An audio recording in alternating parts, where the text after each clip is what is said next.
자, 안녕하세요. 이번 시간에는 사회문화 수업에서 가장 중요한 개념인 사회문화 현상을 바라보는 관점 중 기능론과 갈등론의 개념에 대해서 한번 알아보도록 하겠습니다. 가장 기본이 되면서도 시험에 나왔을 때 가장 많이 헷갈리는 부분이기 때문에 얼마든지 응용이 될 수 있고, 이 기능론과 갈등론은 우리 사회문화 교과 전반을 관통하고 있습니다. 그렇기 때문에 좀 더 상세하게 알고 넘어갔으면 좋겠습니다. 물론 한정된 시간이다 보니 중요한 것만 맥락을 짚고 전체적인 어떤 개념만 설명하고 넘어가도록 하겠습니다. 먼저 기능론이란 무엇인가? 기능론. 기능론을 적을 거면 갈등론도 같이 적을까요? 이름에서 우리가 드러나다시피 기능이 있습니다. 기능. 여긴 갈등이 있죠. 이 기능이란 것은 무엇이냐 하니까, 우리가 이 기능론과 갈등론을 합쳐서 거시적 관점이라 합니다. 왜 거시적 관점이라고 하냐 하니까, 사회 현상을 사회 구조를 중심으로 바라보기 때문에 그렇습니다. 여기서 중요한 게 바로 이 사회 구조라는 것이죠. 그래서 이 사회 구조가 개인에게 개인에게 영향을 미친다라고 보는 게 거시적 관점입니다. 그래서 예를 들면 기능론에서는 이렇게 볼 수 있겠죠. 자본주의 사회에서는 사람들이 경쟁이라는 것을 기본적으로 전제로 해서 살아가고 있습니다.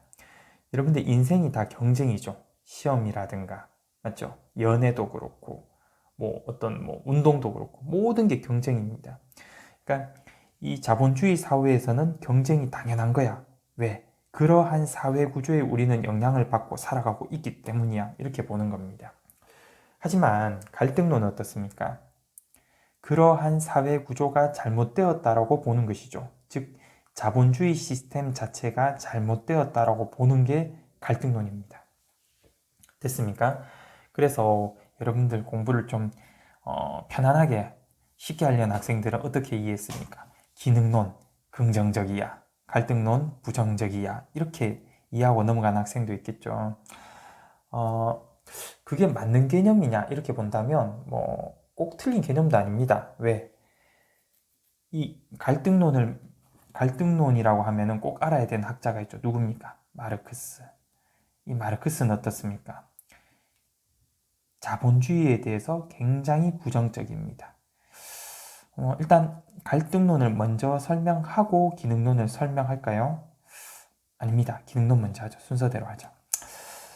기능론이라고 하는 것은 무엇이냐니까, 우리 사회를 떠받치고 있는 사회 구조가 있습니다. 사회 구조. 이 사회 구조라는 것이 있는데, 이 사회 구조가 제대로 지탱하기 위해서는 다양한 기능들이 톱니바퀴처럼 맞물려서 돌아가고 있습니다. 톱니바퀴입니다. 그러니까 이 톱니바퀴들이 서로 맞물려 갖고요. 선생님 지금 이렇게 그림을 그릴 수밖에 없는데, 톱니바퀴들이 서로 맞물려서 이렇게 돌아가고 있어요. 돌아가고 있습니다. 돌아가고 있는데, 그 톱니바퀴 중에 하나의 톱니바퀴라도 잘못되면은, 얘가 고장이 나면요, 사회 구조에 영향을 끼치게 됩니다. 그렇기 때문에 이 기능들이 제대로 작동을 해야지만 이 사회 구조가 제대로 유지되고 안정화될 수 있다라고 보는 겁니다. 그리고 이 자본주의 사회 구조 하에서, 자본주의 사회 구조가 제대로 굴러가기 위해서는 자본주의라는 사회 구조를 떠받들고 있는 하나의 기능이 뭡니까? 정치, 경제, 문화, 교육, 법, 제도 등등등, 이 모든 것들이 자본주의 사회 구조를 떠받치고 있습니다. 그리고 이러한 각각의 기능들에 의해서 사회가 유지되고 있다는 것은 사회 구성원들의 합의에 의해서 이루어졌다는 겁니다. 이 합의를 누가 했다고요? 사회 구성원들이 합의를 통해서 이러한 시스템을, 일종의 사회 구조를 떠받들고 있는 기능과 구조를 지탱하고 있는 어떤 기능들을 만들었다, 이렇게 보고 있는 겁니다. 사회 구성원들의 합의입니다. 그러니까 합의에서 만들어진 것이다 보니까 모든 사람들의 합의가 있으니까 정당성이 있겠죠. 정당성이 있다, 이 말입니다. 여기에 대해서 반발할 수 없습니다. 왜? 모든 구성원들의 합의에서 모두가 옳다고 해서 만들어진 것, 정당성이 있고 그것을 그대로 지키고 따라야 되는 게 곧 진리입니다. 예를 들어 볼까요? 기능론에서 교육을 한번 보도록 하겠습니다. 아무래도 교육의 결과는 뭡니까? 성과겠죠. 경쟁에 의한 성과입니다. 등수가 매겨집니다. 성적이 매겨지게 되고요. 기능론에서는 공부를 잘하는 학생이 있고 못하는 학생이 있습니다. 다 나름의 이유가 있는 거겠죠. 기능론에서 뭐라고 합니까? 공부를 잘하는 학생은 좋은 성과를 거두었다. 왜? 열심히 노력했으니까. 주어진 사회 구조 안에서, 우리가 합의를 본 사회 구조 안에서 열심히 노력했기 때문에 거둔 성과이고, 그 성과에 따라서 어떤 분배를 받는 것은 당연한 것이야. 이렇게 보는 거죠. 반면에 공부를 못한 학생은 좋지 않은 대학을 가게 되고, 그로 인해서 사회에서 공부를 잘한 학생보다 적은 보수를 받는 것이 당연하다라고 여겨집니다. 예. 왜? 그러한 교육 시스템이 우리 사회 구조를 그대로 지탱하고 있다라고 우리 구성원들이 합의를 했기 때문입니다. 문제가 없는 거죠. 예, 맞습니다. 사람을 죽인 사람은 살인죄에 의해서, 사람을 고의로 죽인 사람은 살인죄에 의해서 처벌을 받게 되겠죠. 왜? 사회 구성원들의 합의입니다. 뭐 여러 가지 이유로 다 합의가 있는 거죠, 여러분들. 경제. 왜 사장님은 종업원보다 많은 돈을 벌까요? 우리 구성원들의 합의입니다. 사장님은 일을 안 하지만 열심히 일하는 알바생이나 노동자들보다 돈을 많이 번다라는 우리 사회 구성원들의 합의입니다. 그러니까 우리가 만든 이 합의를 지키고 따르면은 이 사회는 크게 문제가 없겠구나, 조화와 균형을 이루겠구나, 이렇게 볼 수 있습니다.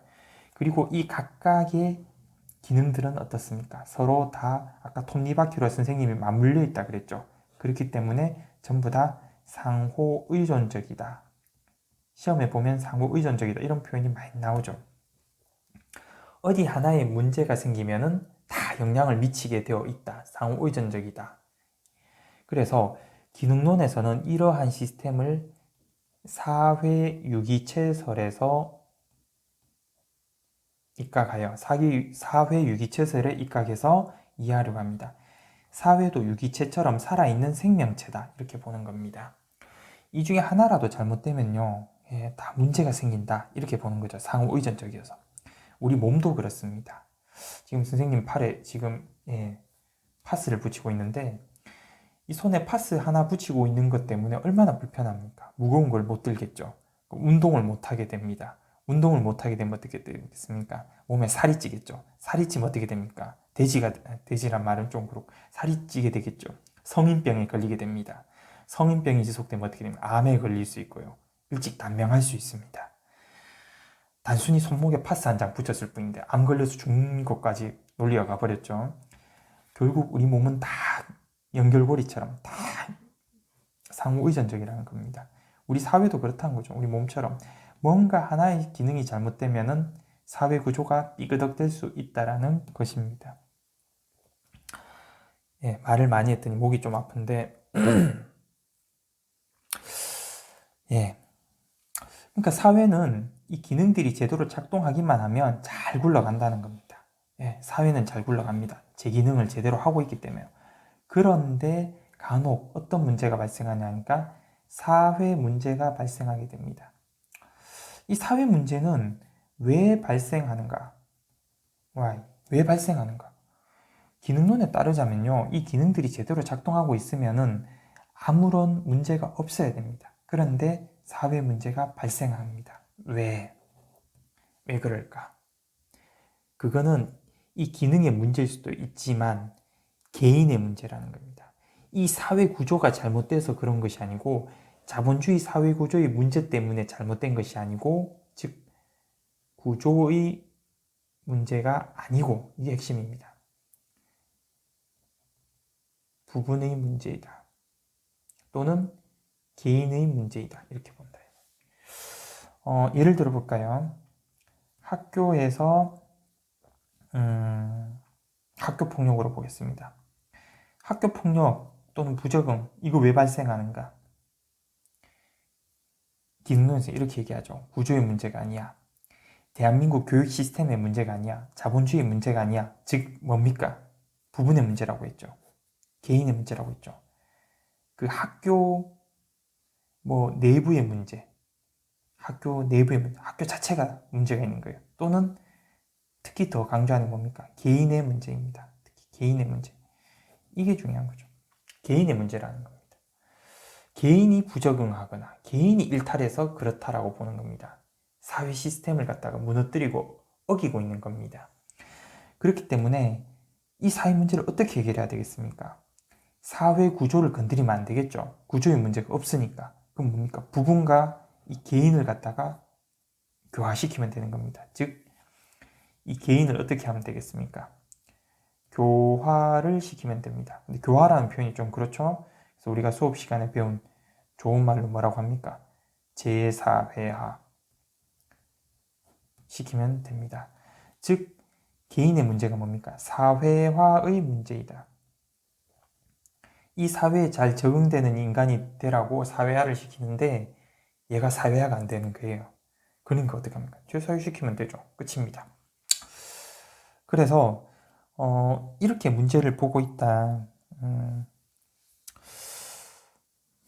즉, 좀 더 유식한 말로 하자면 사회 구성 요소들 가운데 하나가 뭐 제대로 작동하지 못해서 그렇다. 그 기능만 제대로 작동하면 끝이다. 뭐 이렇게 보는 겁니다. 기능론. 예. 너무 완벽한 것 같죠? 문제점은 없느냐? 있죠, 문제점. 기능론의 문제점은 뭐냐? 여러분들이 잘 알고 있을 겁니다. 첫 번째로, 보수적 관점이라는 비판을 받습니다. 보수적 관점인데 뭐가 나쁘냐? 보수적인 게 좋을 수도 있지. 이렇게 생각할 수 있는데, 현재의 어떤 사회 질서, 현재의 사회 질서, 또는 지배 집단의 이익을 갖다가 옹호하고 있다. 이런 비판을 받고 있습니다. 아무래도 이러한 사회 구조를 만들어가는 건 누가 만들까요? 현실적으로 피지배 계층은 이런 것을 만들 때 참여하기 어렵죠. 대부분은 지배 계급, 지배 집단 또는 현재의 사회 질서를 만든 사람들이겠죠. 아무래도 상류층 사람들입니다. 지도층입니다. 이 사람들의 이익만 너무 옹호하고 있습니다. 현재의 질서가 무조건 옳은 것이야. 이걸 만든 사람들이 항상 옳은 것이야. 이렇게 보고 있기 때문에 현재의 질서나 구조를 깨뜨릴 생각을 안 하는 겁니다. 그래서 보수적 관점이라는 비판을 받고 있고요. 첫 번째. 두 번째. 그렇다면 이 기능론이라는 것은 이 구조가 완벽하죠. 예. 잘 돌아가고 있어요. 잘 돌아가고 있습니다. 그럼 이 구조는 변화하지 않습니다. 맞습니까? 그래서 기능론은요, 변화를 싫어합니다. 기능론이 추구한 건 뭡니까? 조화, 균형, 안정. 이런 용어를 굉장히 좋아합니다. 조화, 균형, 안정. 변화 싫습니다. 그래서 보수적이라는 비판을 받고 있습니다. 그런데 이 사회는 변화하느냐 안 하느냐? 변화하죠.